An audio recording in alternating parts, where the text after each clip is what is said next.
کو ذرا اس جو انسانوں میں سے انسان دشمنی کا جن کا سب سے بڑا رول ہے، میں ان کی 2000 سالہ تاریخ کا آپ کے سامنے نقشہ رکھنا چاہتا ہوں۔ ان 1400 سال کا تو میں نے صرف 4 آپ کو پوائنٹس بتائے۔ موسیٰ سے عیسیٰ تک 1400 برس علیہ الصلوۃ والسلام، 2 مرتبہ عروج، 2 مرتبہ زوال، اشیریوں کے ہاتھوں پٹوائی، بابلیوں کے ہاتھوں پٹانا، گریکس کے ہاتھوں مرمت، رومنز کے ہاتھوں مرمت۔ یہ جو 2000 سال ہیں، کیونکہ اب تو ظاہر بات ہے 21ویں صدی شروع ہو گئی، 20 صدیاں حضرت مسیح کو پوری ہو گئی۔ پہلی بات نوٹ کیجئے، حضرت مسیح کی پیدائش ہے سن 1 قبل مسیح۔ یہ نقطہ آپ نے کبھی سنا ہے یا نہیں؟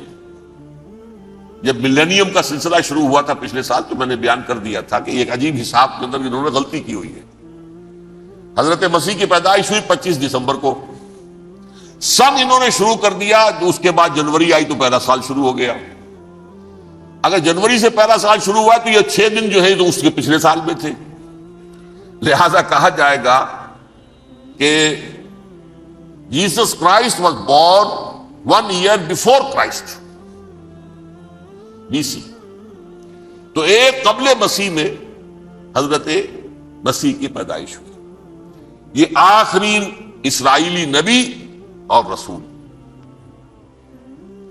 یہودی علماء کی مخالفت، دشمنی، سولی پر چڑھوا دینا میں بیان کر چکا ہوں۔ سن 33 عیسوی میں جبکہ حضرت مسیح کی عمر 33 برس تھی، اللہ تعالیٰ نے انہیں زندہ آسمان پر اٹھا لیا، لیکن یہودیوں نے اپنے خیال کے مطابق انہیں سولی پر چڑھوا دیا، ان کی موت واقع ہو گئی۔ اگرچہ اس کے بعد یہ اختلاف ہے ان میں، یہودی کہتے ہیں وہ سولی پر چڑھ گیا، ختم ہوا، مر گیا۔ عیسائی کہتے ہیں نہیں، انتقال ہوا ہے مسیح کا صلیب پر، لیکن پھر وہ دوبارہ زندہ ہو گئے ہیں۔ ان کی لاش ایک غار میں رکھ دی گئی تھی، وہاں ریزریکشن ہو گیا، ان کا باعث بعد الموت وہی ہو گیا، اور پھر انہیں اللہ نے زندہ آسمان پر اٹھا لیا۔ تو ہمارے اور عیسائیوں کے درمیان نوٹ کر لیجئے، یہ چیز مشترک ہے کہ حضرت مسیح آسمان پر زندہ اٹھائے گئے۔ فرق کیا ہے؟ وہ سمجھتے ہیں کہ سولی دیے گئے، سولی پر مرے، پھر زندہ ہوئے، پھر گئے۔ ہم سمجھتے ہیں کہ نہیں، وما صلبوہ وما قتلوہ، انہوں نے نہ صلیب دے سکے انہیں اور نہ انہیں قتل کر سکے، بل رفع اللہ الیہ، اللہ نے اٹھا لیا۔ پھر ہمارا اور یہ اس کا عیسائیوں کا ایک اور اتفاق ہے، سیکنڈ کمنگ آف جیسس، حضرت مسیح دوبارہ آئیں گے۔ یہ عیسائیوں کا بھی عقیدہ ہے اور ہمارا بھی۔ بہرحال تو جیسا کہ میں نے عرض کیا کہ اس وقت یہ عذاب استیصال، عذاب اکبر کے مستحق ہو چکے تھے، لیکن اللہ نے ان کی مدت دراز کی ہے، لیکن ان پر دنیاوی عذاب کا ایک کوڑا جو ہے اللہ تعالی کی طرف سے اسی وقت برسا۔ دنیاوی عذاب دنیا میں رہتے ہوئے ختم نہیں کیا۔ 37 برس بعد، حضرت مسیح کے رفع سماوی کے 37 برس بعد، سن 70 میں یہودیوں نے بغاوت کی رومیوں کے خلاف۔ رومی ٹائٹس جنرل تھا ایک، اس نے پھر جو حملہ کیا ہے، 1,33,000 یہودی ایک دن میں قتل کیا یروشلم میں، اور ہیکل سلیمانی گرا دیا۔ وہ ہیکل پہلے بھی گرا تھا، پہلے 1400 سال کے دوران میں بھی نبوکڈنضر نے گرایا تھا، لیکن پھر اس کے 150 سال بعد انہوں نے دوبارہ بنا لیا تھا، اس لیے وہ اسے سیکنڈ ٹیمپل کہتے ہیں۔ پہلا ٹیمپل جو حضرت سلیمان نے بنایا تھا، نبوکڈنضر نے گرا دیا 587 قبل مسیح میں، پھر دوبارہ انہوں نے 150 سال کے بعد بنا لیا۔ وہ اس تاریخ کا حصہ ہے، میں نے جس کے بارے میں آپ کو تفصیل نہیں بتائی۔ اس میں یہ ہوا سن 70 میں وہ گرا دیا گیا، وہ آج تک گرا پڑا ہوا ہے۔ نمبر 2، یہ کہہ دیا گیا کہ یہودیوں اس ارض فلسطین سے نکل جاؤ، تم یہاں نہیں رہ سکتے۔ لہذا جس کا جہاں سینگ سمایا چلا گیا، یورپ میں چلے گئے، ایشیا میں آ گئے، عرب میں آ گئے۔ یہ 3 قبیلے جو رات بھی میں نے عرض کیا تھا، بنو قینقاع، بنو نذیر اور بنو قریظہ، یہ وہاں سے آ کے مدینے میں آباد ہو گئے۔ جس کا جہاں سینگ سمایا، افریقہ میں، ہندوستان میں، جہاں چلے گئے۔ ڈایاسپورا اسے کہتے ہیں، وہ آپ نوٹ کر لیجیے اس لفظ کو، ڈایاسپورا۔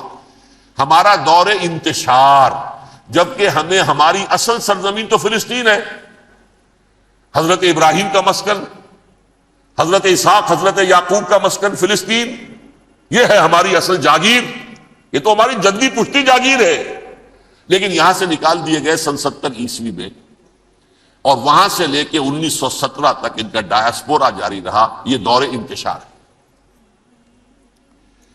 اس دور انتشار کے چند حصے ہیں جس کو میں چاہتا ہوں کہ آپ علیحدہ علیحدہ سمجھ لیں۔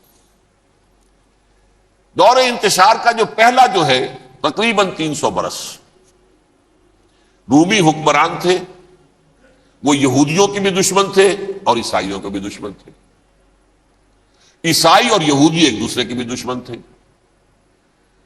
لیکن رومی سمجھتے تھے کہ یہ ایک ہی تھیلی کے چٹے بٹے ہیں۔ رومیوں کے نزدیک عیسائی بھی یہودیوں ہی کا ایک فرقہ تھے، کوئی علیحدہ مذہب تو تھا ہی نہیں، لہذا رومی جو ہیں رومنز وہ ان دونوں کو ستاتے تھے، مارتے تھے، اور یہ آپس میں لڑتے تھے، یہودی عیسائیوں کو مارتے تھے، عیسائی یہودیوں کو مارتے تھے۔ یہ ہے 300 برس تک کی تاریخ۔ سن 300 عیسوی میں کیا ہوا؟ ایک معجزہ ہو گیا۔ بہت عظیم ایمپرر کانسٹینٹائن، قسطنطین اعظم، رومن ایمپررز میں سے بہت بڑا ایمپرر، وہ عیسائی ہو گئے۔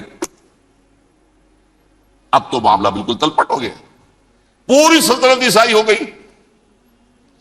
اب عیسائیوں کے عیش ہو گئے اور یہودیوں پہ مار پڑنی شروع ہوئی۔ اب عیسائیوں کا آپ خود سوچئے کہ جنہیں وہ خدا بنا بیٹھے ہیں، خدا کا بیٹا قرار دے رہے ہیں، ان کے قاتل کون؟ یہودی بدماش۔ لہذا ان کی وہ پٹائی شروع ہوئی ہے یورپ میں، پوری رومن امپائر میں، انہیں ذلیل کیا گیا، شہروں میں آمد بند، علیحدہ رہو، گھیٹوز کے اندر رہو۔ یہودی کا نام جو ہے وہ گالی بن گیا، جیسے آج بھی یہودی گالی کہتے ہیں، جیسے خنزیر کا لفظ، آخر وہ بھی اللہ کی مخلوق ہے، لیکن آپ کو معلوم ہے کوئی شخص زبان پر نام نہیں لانا چاہتا خنزیر کا، سور کا، ہے تو مخلوق وہ بھی ایک حیوان ہے۔ ایسے ہی ہے یہودی گالی، جیوٹ گالی۔ لہذا ایک طرف تو ان دونوں کے درمیان دشمنی، جس کو قرآن کہتا ہے وَأَغْرَيْنَا بَيْنَهُمُ الْعَدَاوَةَ وَالْبَغْضَاءَ، ہم نے ان کے مابین دشمنی جو ہے پیدا کر دی۔ اور جب یہ پوری سلطنت عیسائی ہو گئی تو قافیہ تنگ ہو گیا یہودیوں کا۔ اب آئیے 571 عیسوی، یعنی جبکہ ڈایاسپورا کو کتنا عرصہ ہو چکا تھا؟ 500 برس۔ سن 70 سے شروع ہوا نا ڈایاسپورا، جب ٹائٹس نے گرایا ہے ہیکل کو اور نکال باہر کیا انہیں فلسطین سے، بھاگ جاؤ یہاں ایک یہودی بھی نہیں رہے گا، فلسطین سے نکال دیے۔ اس کے پورے 500 برس بعد سن 571 عیسوی میں حضور کی پیدائش ہوئی، ولادت با سعادت محمد الرسول اللہ صلی اللہ علیہ وسلم۔ 610 میں آپ پر وحی کا آغاز ہوا، لیکن حضور کے ساتھ ان کا معاملہ کیا رہا؟ اول تو جبکہ حضور ابھی مکے ہی میں تھے، یہودیوں نے ریشہ دوانیاں شروع کر دی حضور کے خلاف۔ قریش مکہ کو سکھاتے تھے، پڑھاتے تھے، ان سے یہ پوچھو، ان سے یہ پوچھو، یہ اس طرح تنگ کرو، ان سے یہ امتحان لو، یہ آپ کے علم میں ہے۔ سورہ بنی اسرائیل میں، سورہ کہف میں وہ سوالات، جو امتحانی سوالات آئے تھے، ذوالقرنین کون تھا، اصحاب کہف کون تھے، تم رسول بنے پھرتے ہو تو بتاؤ، اور یہ روح کی حقیقت کیا بتاؤ۔ یہ ساری ریشہ دوانیاں کر رہے تھے بیٹھے ہوئے، ابھی وہیں پر، حضور ابھی پہنچے بھی نہیں۔ ہجرت فرما کر حضور تشریف لے آئے تو حضور نے، جسے ماسٹر سٹروک کہا جائے گا، یعنی اسٹیٹس مین شپ کا ماسٹر سٹروک، آپ نے مدینے میں آتے یہودیوں کے ساتھ پیکٹ کر دیا، جوائنٹ ڈیفنس پیکٹ آف مدینہ، کہ اگر مکے والے ہم پر حملہ کریں گے تو ہم مل جل کر ایک قوم کی حیثیت سے مقابلہ کریں گے۔ یہ میثاق مدینہ کہلاتا ہے، جس کے بہت غلط معنی پہنائے جا رہے ہیں آج کل۔ بہرحال میں موضوع میرا چونکہ یہ نہیں، میں ادھر نہیں جاؤں گا، لیکن ہوا کیا؟ ہر مرتبہ یہ خیانت کے مرتکب ہوئے، ان نے جو عہد کیے تھے ان سے پھرے، اندر ہی اندر سازش، ریشہ دوانی، حضور کی بدترین دشمنی۔ سورہ نساء کی آیت نمبر 12 میں 13 میں فرمایا ہے لا تزال تطلع علی خائنۃ منہم، اے نبی ہمیشہ آپ کے علم میں ان کی طرف سے خیانتیں، بدیانتیاں آتی رہیں گی. اور بار بار وہ مسلسل جنگ کی آگ بھڑکاتے تھے، قریش کو دعوت دیتے، آؤ آؤ آؤ ہم اندر سے بغاوت کر دیں گے، تم آؤ تو صحیح، ختم کریں محمد کو اور اہل ایمان کو صلی اللہ علیہ وسلم ورضی اللہ تعالی عنہم اجمعین. لیکن پھر جب وہ آتے تھے تو یہ دبک جاتے تھے، ان میں ہمت نہیں تھی، میدان کے مرد نہیں رہے تھے. یہ سورہ حشر میں ان کا نقشہ کھینچا گیا ہے. کھلے میدان میں مقابلے کی اس کے اندر صلاحیت ہی نہیں ہے. یہ تو فصیلوں کے پیچھے سے، جیسے عورتیں کہیں دیہات میں لڑائی ہوتی ہے تو مرد جو ہے گلیوں میں لڑتے ہیں، عورتیں اوپر سے پتھر پھینکتی ہیں، بس وہ کام یہ کر سکتے تھے. من ورائے جدر، فصیلوں کے پیچھے سے، جنگ میں میدان میں نہیں آ سکتے. بہرحال قرآن مجید میں ہے یہ سورہ مائدہ کی آیت نمبر 64، کلما اوقدوا نارا للحرب اطفاها اللہ. اکثر و بیشتر مواقع پر تو یہ جب آگ بھڑکاتے تھے جنگ کی، اللہ اسے بجھا دیتا تھا. لیکن بہرحال اس کے باوجود جنگیں ہوئی، غزوہ بدر، غزوہ احد ہوئی کہ نہیں؟ یہ ساری اس اصل شرارت نہیں. اور اس کے نتیجے میں حضور نے پھر ایک ایک کر کے 3 قبیلوں کو سزا دی. غزوہ بدر کے فوراً بعد بنو قینقاع نکالے گئے مدینے سے، غزوہ احد کے فوراً بعد بنو نذیر نکالے گئے، اور غزوہ احزاب کے بعد بنو قریظہ نکال دیے گئے. یہ تو میں نے آپ کے سامنے رکھ دیا صرف حضور کے زمانے میں ان کا کیا رویہ رہا. دشمن، رات بھی ہم نے وہ آیت پڑھی تھی، لَتَجِدَنَّ أَشَدَّ النَّاسِ عَدَاوَةً لِلَّذِينَ آمَنُوا الْيَهُودُ وَالَّذِينَ أَشْرَكُوا. اہل ایمان کی دشمنی میں شدید ترین تم پاؤ گے یہودیوں کو اور مشرکین. مشرکین بھی بعد میں ہے، پہلے یہودی. حضور کے بعد کیا ہوا اب یہ نوٹ کیجئے، یہ ان کی تاریخ کا دوسرا دور. حضرت عمر رضی اللہ تعالیٰ عنہ کا عہد خلافت ہے. بیت المقدس کا محاصرہ کیا گیا، فصیل بڑی اونچی، شہر اندر سے سیلف سفیشینٹ، حملے کا راستہ کوئی نہیں. محاصرہ طول کھینچ رہا ہے لیکن ان کے پاس رسد بھی موجود ہے، پانی بھی موجود ہے، وہ دروازے بند کر کے بیٹھے ہوئے. بالآخر اللہ تعالیٰ کی مشیت کا ظہور کیسے ہوا؟ ان کے کچھ علماء آئے فصیل پر، کہا دیکھو مسلمانوں، تم قیامت تک بھی یہاں پڑے رہو گے محاصرہ کر کے، ہمارا یہ شہر فتح نہیں ہوگا. ہاں ایک درویش بادشاہ کے ہاتھوں یہ شہر فتح ہونا ہے، لیکن تمہارے اندر ہمیں وہ نظر نہیں آ رہا. ابو عبیدہ بن الجراح رضی اللہ تعالی عنہ، امین هذه الامہ، ان کا فوراً ذہن گیا وہ درویش بادشاہ مدینے میں بیٹھا ہوا ہے، عمر رضی اللہ تعالی. اب ایک اور عمر بھی ہے جو قندھار میں بیٹھا ہے. نقشہ وہی ہے، سادگی کی حد تک نقشہ وہی، بالکل وہی، اپنی آنکھوں سے دیکھا وہی سادگی. عمر اول، عمر ثانی تھے عمر بن عبد العزیز. اب ایک اللہ کے فضل سے اللہ تعالیٰ ایدہ اللہ بنصرتہ، اللہ تعالیٰ ان کی نصرت فرمائے، دشمنوں کو ان کے مقابلے میں نیست و نابود کرے. انہوں نے ریکویسٹ بھیج دی کہ حضور تشریف لائیے، یہ شہر فتح ہو جائے گا. وہ ہے سفر تاریخی، اتنا طویل سفر، تقریباً 700 میل، ایک اونٹ، ایک خادم، ایک منزل پہ امیر المومنین اوپر بیٹھے، خادم آگے چل رہا ہے، اگلی منزل پہ خادم اوپر بیٹھا ہے، امیر المومنین آگے جا رہی ہے. اور جب پہنچے ہیں تو وہ باری تھی خادم کی. انہوں نے ہاتھ جوڑ دیا، حضور خدا کے لیے تم کیا کہیں گے لوگ، وہ میرا برا حال کر دیں گے، تمہیں شرم نہیں آئی؟ امیر المومنین پیدل آگے چل رہے ہیں نکیل پکڑ کر، اور تم بیٹھے ہو اوپر براجمان ہو. حضرت عمر فرمایا الدور دورک، نہیں باری تمہاری، بیٹھ.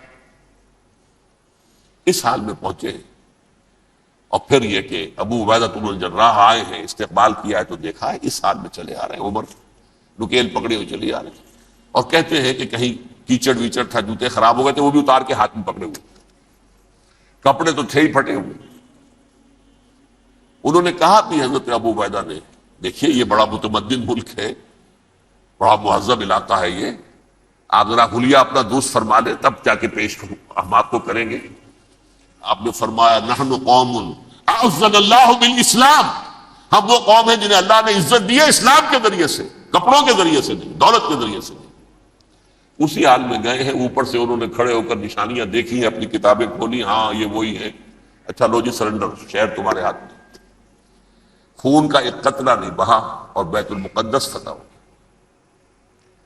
لیکن اس وقت حضرت عمر نے ایک نرمی یہ کی کہ یہودیوں کے لیے بھی اسے اوپن سٹی قرار دے دیا۔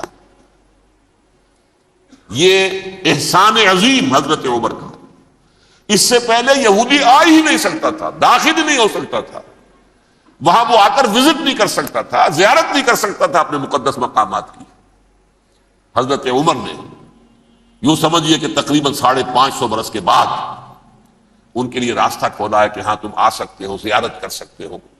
لیکن یہ عیسائیوں نے لکھوایا معاہدے کے اندر، انہیں یہاں آپ آباد ہونے کی اجازت نہیں دیں گے، لیکن کم وزٹ دی پلیسز، دیکھیں زیارتیں کریں اور جائیں۔ یہ معاہدہ حضرت عمر کا ہے رضی اللہ تعالیٰ، جو پھر خلافت راشدہ کے بعد بنو امیہ نے بھی اس کو آرڈر کیا، بنو عباس نے کیا۔ پھر جو ہمارے یہ ترکوں میں اندر خلافت آئی تو ترک خلفاء نے بھی اس معاہدے کی پوری پابندی کی۔ فلسطین میں آ سکتے ہیں یہودی، صرف زائرین کی حیثیت سے، وہاں آباد نہیں ہو سکتے۔ اب آئیے اگلا دور آیا حضرت عثمان کا دور خلافت۔ یہ ہے وہ وقت کہ اب یہود نے امت مسلمہ کی پیٹھ میں چھرا کھولا۔ وہ کیسے؟ ایک یہودی عبداللہ ابن سبا اسلام کا لبادہ اوڑھ کر آ گیا، معاشرے کا جائزہ لے لیا۔ ان میں بنو ہاشم اور بنو امیہ میں جو پرانی کشاکش تھی، اس کے کچھ نہ کچھ جراثیم باقی ہیں۔ اگر ان کو ذرا بھڑکا دے تو مسلمانوں میں انتشار پیدا ہوگا۔ کہا یہ عثمان کون ہے؟ یہ تو بنو امیہ میں سے ہے، یہ حق تو بنو ہاشم کا ہے، خلافت ان کے پاس ہونی چاہیے، محمد کے تو رشتہ دار وہ ہے صلی اللہ علیہ وسلم۔ عوام الناس کے اندر بات پھیلنی شروع ہوئی۔ پھر ایک بڑی سازش کے انداز میں حضرت عثمان کے خلاف پروپیگنڈا، حضرت عثمان کے جو عاملین تھے، گورنر تھے، ان کے خلاف پروپیگنڈا، اور ایسی ہوشیاری کرتے تھے کہ کوفے میں کوفے کے حاکم کے خلاف کچھ نہیں کہنا، اجی مصر میں یہ ہو رہا ہے، اجی شام میں یہ ہو رہا ہے، اجی یہ جو عثمان ہے وہ یہ کر رہا ہے، یہ ظلم ہو رہا ہے، یہ لوٹ مار ہو رہی ہے، یہ خیانتیں ہو رہی ہیں۔ اب نہ تو اس زمانے میں مینز آف کمیونیکیشن، کیسے تصدیق کریں؟ افواہیں تو آپ آج کراچی کے اندر شروع ہو جائے تو پتہ نہیں چل سکتا کسی کو کہ کیا اس میں صداقت ہے کیا جھوٹ ہے۔ اور بری بات جو ہے فطرت انسانی کی کمزوری ہے، وہ فوراً قبول کرتا ہے، کسی کے بارے میں اچھی بات ماننے کو تیار نہیں ہوتا، لیکن بری بات تو فوراً تیار۔ بہرحال یہ فتنہ انہوں نے اٹھایا، حضرت علی کی الوہیت کا فتنہ اٹھایا، حضرت عثمان کے خلاف الفتنۃ الکبریٰ برپا کیا، حضرت عثمان شہید ہوئے۔ اس کے بعد 5 برس تک مسلمان ایک دوسرے کی گردنیں کاٹتے رہے، باہمی خانہ جنگی ہوئی۔ امت کو وہ زخم لگایا ہے جو آج تک جس سے خون رس رہا ہے۔ یہ شیعان عثمان اور شیعان علی تھے، جو بعد میں پھر سنی اور شیعہ ہو، اور آج تک ہے۔ فتنہ کس نے جگایا؟ ایک عبداللہ ابن سبا یہودی اور اس کے کارندے، شیطان کا ایجنٹ، اور انسانوں میں سے بھی اس کے جو بھی حواریین تھے اور شیطانوں کے اندر سے بھی تھے، انہوں نے بھی اس آگ کو بھڑکایا۔ یہ آپ سوچ لیجئے کہ یہ کس نے وہ زخم لگایا؟ یہودی۔ اگلا دور آیا، خلافت راشدہ ختم ہوئی، بنو امیہ کا بھی دور کافی گزر گیا۔ طارق ابن زیاد 712 عیسوی میں حملہ کرتے ہیں اسپین پر۔ اسپین اس وقت عیسائیت کا بہت بڑا گڑھ، بڑے کٹر ترین عیسائی جو ہے وہ اسپین میں تھے، لہذا یہودیوں کی وہاں بہت پٹائی ہوتی تھی، بہت پٹائی ہوتی، میں بتا چکا ہوں، دشمنی تھی ان کی تو چلی آ رہی تھی عیسائیوں کے ہاتھوں یہودیوں کی۔ وہ تو سن 300 عیسوی سے ایمپرر کانسٹنٹائن کے بعد سے شروع ہو گئی تھی۔ اس حوالے سے یہودیوں نے اس وقت چالاکی یہ برتی، کچھ راستے واسطے بتائے، کچھ مدد کی طارق ابن زیاد کی۔ طارق ابن زیاد نے انہیں اپنا محسن سمجھا، ہسپانیہ فتح ہو گیا تو یہودی چونکہ محسنین کی فہرست میں آ چکے تھے، انہیں بہت اقتدار نصیب، بڑی سپورٹ مسلمانوں نے دی۔ ان کے بڑے بڑے علماء جو ہیں اسی دور کے اندر پیدا ہوئے، بڑے بڑے تھنکرز ان کے اسی دور میں پیدا ہوئے۔ بن گوریون جو کہ ایک وزیر اعظم تھا اسرائیل کا، اس نے یہ لکھا اپنی کتاب میں، مسلم Spain was the golden era of our diaspora. وہ ڈائسپورا جو 70 عیسوی سے شروع ہوا تھا اور 1917 عیسوی تک جاری رہا ہے، اس میں سے گولڈن ایرا ہمارا جو تھا وہ مسلم اسپین تھا. اسپانیہ میں بیٹھ کر ہم نے عیش کیے. لیکن وہاں سے انہوں نے اور جو کچھ کیا، یہ تو داستان کے بہت سے گوشے ہیں، لیکن میں جس اسٹریٹ لائن میں چل رہا ہوں اس کے اعتبار سے ایک بات سمجھ لیجیے. وہاں بیٹھ کر انہوں نے اب عیسائیت کی پیٹھ میں چھرا گھونپا، پروٹیسٹنٹ مذہب پیدا کیا، تقسیم کر دیا. جیسے شیعہ سنی کی تقسیم، عبداللہ ابن سبا. رومن کیتھولک اور پروٹیسٹنٹ کی تقسیم، یہودی علماء. ہوتا کیا تھا؟ ہسپانیہ کی یونیورسٹیاں ہیں، کارڈووا میں ہے، ٹولیڈو میں ہے، گریناڈا میں ہے، غرناطہ، قرطبہ، تولیتلا، اور وہاں آتے تھے لوگ. فرانس سے چلے آ رہے ہیں نوجوان پڑھنے کے لیے، جرمنی سے چلے آ رہے ہیں، اٹلی سے چلے آ رہے ہیں. 3 ہی ملک قریب ترین پڑھتے ہیں سینٹرل جو یورپ کے ہیں. یہاں پر جو ہے وہ اسلام جو نور پھیلا رہا تھا اس سے بھی مستفیض ہوئے.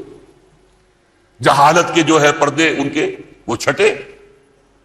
اس کے ساتھ ہی وہ یہودی وہاں ان کے اندر جو جراثیم داخل کر رہے تھے، وہ اس عیسائیت کے خلاف بغاوت، جو اس وقت دنیا میں عیسائیت اس وقت تھی. پوپ کا راج تھا دنیا میں اس وقت. یورپ میں جو عیسائیت تھی اس میں ایک طرف بادشاہ تھے، لیکن بادشاہوں کی حیثیت وہاں پر یوں سمجھ لیجئے کٹ پتلیوں کی تھی. اصل قوت پوپ کے ہاتھ میں تھی. اور پوپ کو انہوں نے، جیسے قرآن نے کہا، اتخذوا احبارهم ورهبانهم اربابا من دون اللہ. کیونکہ سینٹ پال نے شریعت موسوی ساقط کر دی تھی تو اب شریعت تھی ہی نہیں. پوپ کو اختیار تھا جس چیز کو چاہے حلال قرار دے دے، جس چیز کو چاہے حرام قرار دے دے. اتخذوا احبارهم ورهبانهم اربابا من دون اللہ. انہوں نے کہا صاحب یہ پوپ کس بلا کا نام ہے، یہ بھی انسان ہے. بات تو ٹھیک تھی نا. اصل حیثیت تو کتاب کی ہونی چاہیے نا، ڈیوائن بک، دی ریویلڈ اسکرپچر. لہذا یہ کتاب ہر شخص پڑھ سکتا ہے. کوئی پوپ کے باپ کو جو ہے کوئی اس کے لیے پروپرائٹری رائٹس تو نہیں ہے کہ صرف پوپ پڑھ سکتا ہے یا پادری پڑھ سکتے ہیں. ہم بھی پڑھ سکتے ہیں، ہم بھی سمجھ سکتے ہیں. یہ باتیں تھی کہ جن کو بڑھا چڑھا کر بیان کر کے اور پوپ کا اقتدار ختم کرا دیا اور توجہ مرکوز کر دی بائبل کی طرف. اب بائبل میں بڑا حصہ تو اولڈ ٹیسٹامنٹ کا ہے. نتیجہ کیا ہوا؟ یہود کی عظمت پروٹیسٹنٹس کے نزدیک مسلم ہو گئی. اصل قوم تو یہ ہے. وہ دشمنی بدلی کہ نہیں بدلی؟ موسیٰ کے امتی یہ ہے، تورات موسیٰ کو دی گئی، ابراہیم کی نسل یہ ہے. لہذا وہ جو دشمنی تھی، جو عداوت تھی کہ ہمارے خدا کو سوری چڑھانے والے ہیں یہ بدماش، اس کا ازالہ ہوا اس پروٹیسٹنٹ مذہب کے نتیجے میں. یہ میں اب آپ کو بتاتا ہوں کہ ایک نتیجہ وہ نکلا ہے جسے برٹرنڈ رسل نے بیان کیا ہے. اس کی کتاب ہے ان پریز آف آئیڈلنس، صفحہ 108. وہ لکھتا ہے the Christians retaining the Judaic belief in special revelation added to it the Roman desire for worldwide domination and the Greek taste for metaphysical subtleties. The combination produced the most fiercely persecuting religion that the world has yet known. یہ 3 چیزیں آ کر عیسائیت میں مل گئی. ایک تو جب یہ اولڈ ٹیسٹمنٹ جو ہے وہ ان کے ہاتھ میں آ گئی، اور اس کے میں کچھ آپ کو بتا دیتا ہوں کہ اولڈ ٹیسٹمنٹ کی تعلیمات، کیونکہ یہ اولڈ ٹیسٹمنٹ جو ہے یہ محرف تھی. اصل تورات تو گم ہو گئی تھی 587 قبل مسیح میں، جب پہلی مرتبہ ہیکل جو ہے تباہ ہوا ہے، اس وقت ختم ہو گئی تھی. اس کے کوئی 150 سال کے بعد انہوں نے یادداشتوں سے مرتب کر کے لکھی ہے. اب اس میں ان کے اپنے خیالات، اپنے امانی، اپنی توجیحات وہ شامل ہو گئی. لہذا میں آپ کو حوالے دیتا ہوں اس کتاب کے اندر مظالم کی جو تعلیم دی گئی ہے اہل کتاب نے اپنے مظالم قتل عام کے جواز کے لیے تورات میں تبدیلیاں کی اور پیغمبروں پر دہشت ناکی اور بدترین حرام کاری کے الزامات لگائے. سنیے، پہلا حوالہ ہے یہ گنتی باب 31 آیات 17-18. اس لیے ان بچوں میں جتنے لڑکے ہیں سب کو مار ڈالو، اور جتنی عورتیں مرد کا منہ دیکھ چکی ہیں ان کو بھی قتل کر ڈالو، لیکن ان لڑکیوں کو جو مرد سے واقف نہیں اور اچھوتی ہیں اپنے لیے زندہ رکھو. یہ کسی اللہ کی کتاب کا یہ جملہ ہو سکتا ہے؟ کسی ریویل بک کا؟ اور سنیے، یہ ہے استثناء ڈیٹرانومی باب 20 آیت 16-18. پر ان قوموں کے شہروں میں جن کو خداوند تیرا خدا میراث کے طور پر تجھ کو دیتا ہے، کسی ذی نفس کو جیتا نہ بچا رکھنا، جیسا خداوند تیرے خدا نے تجھ کو حکم دیا بالکل نیست کر دینا. مرد، عورتیں، بچے، بوڑھے سب ختم. یہ کتاب مقدس ہے. اور سنیے، سیموئیل باب 27 آیت نمبر 9. اور داؤد نے اس سرزمین کو تباہ کر ڈالا اور عورت مرد کسی کو جیتا نہ چھوڑا. نمبر 4، ان سب آباد شہروں کو ماں، عورتوں اور بچوں کے بالکل نابود کر ڈالا. کتاب استثناء باب 3 آیت 6. یہ ہے جو کہہ رہا برٹرنڈ رسل، کرسچینٹی میں آ کر یہ تین چیزیں شامل ہو گئی. ایک تو یہ باربیرین یہ تعلیم جو ہے، اور یہ مذہب کے نام پہ تعلیم، یہ کتاب مقدس کی تعلیم. نمبر 2، رومنز کے اندر جو ایک تمنا تھی ورلڈ ڈومینیشن کی، وہ عیسائیت کے اندر آ گئی. اس لیے کہ پوری رومن امپائر جو ہے عیسائی ہو گئی، اسے وراثت کے اندر ورلڈ ڈومینیشن کی جو ایک تمنا تھی وہ مل گئی. اور پھر یہ کہ انہوں نے جو توہمات تھے یونانیوں کے، ان کو بھی اپنے ہاں مختلف شکلوں کے اندر جمع کر لیا. ان تین چیزوں کا the combination produced the most fiercely persecuting religion that the world has yet known. اس کے نتیجے میں دنیا میں تاریخ انسانیت کے اندر جو بدترین خوخار ترین مذہب ہو سکتا ہے وہ شکل عیسائیت نے اختیار کی. اور اس کا مظہر عتم کیا تھا؟ نوٹ کیجیے، صلیبی جنگیں. ایک بات ٹائم ٹیبل کے اعتبار سے نوٹ کر لیجئے گا. فرسٹ ملینیم ختم ہوا، سیکنڈ شروع ہوا. ان کے 1000 سال ختم ہوئے تو 11ویں صدی میں سیکنڈ ملینیم شروع ہوا، تو پہلی صلیبی جنگیں ہوئی. لاکھوں مسلمان قتل کیے. صرف یروشلم کے اندر اتنا خون بہایا ہے کہ خود ان کے ہسٹورینز لکھتے ہیں کہ جب ان صلیبیوں نے جب گھوڑوں کے ساتھ وہ چل رہے تھے گلیوں میں، تو ان کے گھوڑوں کے گھٹنوں تک خون کی ندی بہ رہی تھی. جہاں سے گزرے ختم کرتے چلے گئے، آبادیاں کی آبادیاں ختم کر. اگرچہ اس کروسیڈ میں گیہوں کے ساتھ گھن بھی پسا، یہودی بھی بہت مارے گئے. یہ فرانس سے، جرمنی سے جب یہ کروسیڈرز آ رہے تھے، 3000 میل کا سفر طے کر کے آئے تھے. سوچئے تو صحیح. اربن ثانی پوپ جو تھا، آگ لگا دی تھی اس نے پورے یورپ کے اندر. شرم سے ڈوب مرو، تمہارے مقدس علاقے مسلمانوں کے ہاتھ میں. انفیڈلز، یہ کافر، یہ مرتد، یہ ملحد. مسیح جہاں پیدا ہوا، مسیح کو جہاں سولی دی گئی، وہ کہاں ہے؟ ان کے ہاتھ میں. وہ آگ لگائی ہے، 3000 میل کا فاصلہ طے کر کے یہ نوٹ آئی ہے وہاں. اور جو تباہی مچائی ہے تاریخ انسانی میں، ایسی بربریت کی کوئی مثال. اور یہ ان کے اپنے ہسٹورینز لکھتے ہیں شرم کے بارے. ایسے محسوس ہوتا ہے جیسے ان کی گردنیں جھکی جا رہی ہیں.